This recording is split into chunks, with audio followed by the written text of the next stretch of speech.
Welcome everyone to our Star Author podcast, where we dive deep into the world of literature and uncover the world behind the stories. I'm Amita, and today we have an extraordinary guest joining us. We are thrilled to welcome Tolu Jonathan Yeptho, the brilliant mind behind the captivating new book, The Daring Four.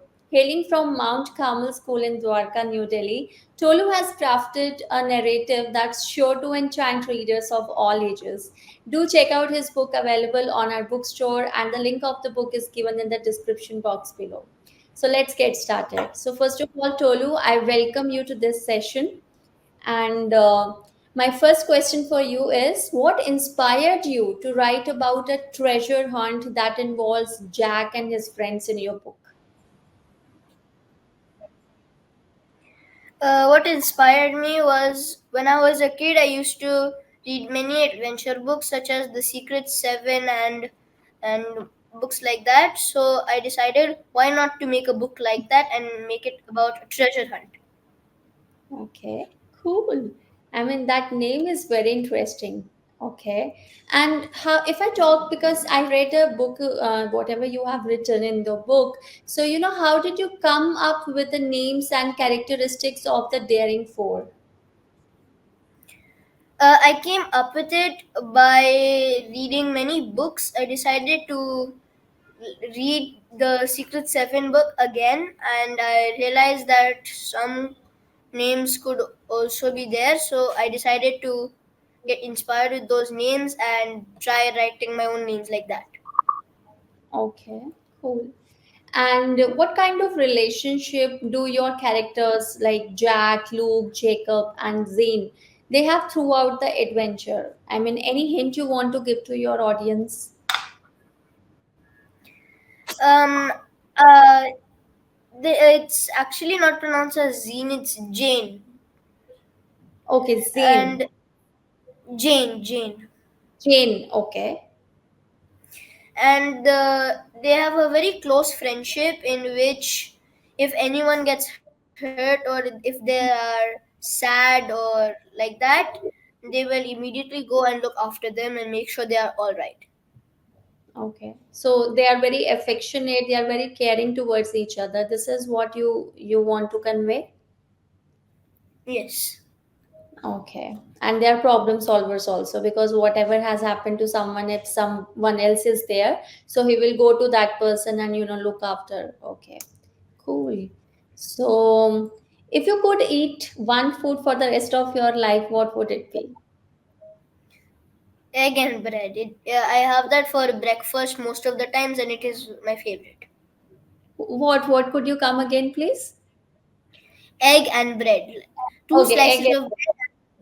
Okay. So you are a diehard lover of eggs and bread. Okay. Cool. And if given a chance and you had to, swap lives with any of the cartoons character for a day, who would it be and why? It would be Okay. Johnny Test because he also has two siblings which are both girls, but they are both very smart and they can create many things which could be useful in my life. Okay. Cool. And we all have, all want to have any kind of superpower in, our lives. But if you could have any useless superpower, what would it be? It would be the power of being very slow. Okay. I also saw in one television show about a guy who was very slow and couldn't do any work, so he couldn't get any job. Okay, seriously. Wow. Amazing. I mean, I can just visualize your useless superpower. I mean, you are so slow, so slow. Obviously, you are of no use to anyone then. Okay, cool. And we have a lot of holidays, like, but if you could given an opportunity to invent a holiday, who would it be? Sorry, what would it be, and what would you call it? It would be most people find Mondays very depressing as it's the start of the week and you're not ready for it after two good holidays. So the first I would like in the first Monday of every month there would be a holiday and it would be called instead of Monday Fun Day. Okay, fun day. So I think that not only the name will change its meaning, but I think it would give a vibe to people that yes, they are going to have some fun day today.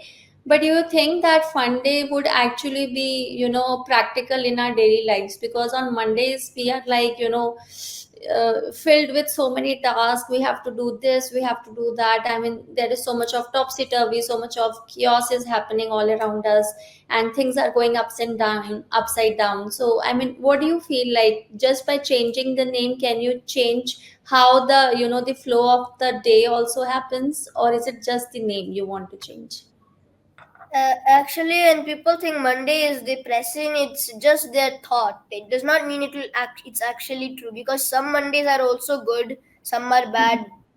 It's Hmm. just the way they think about it. Okay, cool. And what do you like, tea or coffee? Tea, Tea. Okay. And you like pasta or momos? uh, pasta. Pasta. Okay. And any dish from your side which we do not know? This is a Naga food. It's bamboo shoot, pork bamboo shoot. Okay. And what is it made up of, like? It's raw meat fried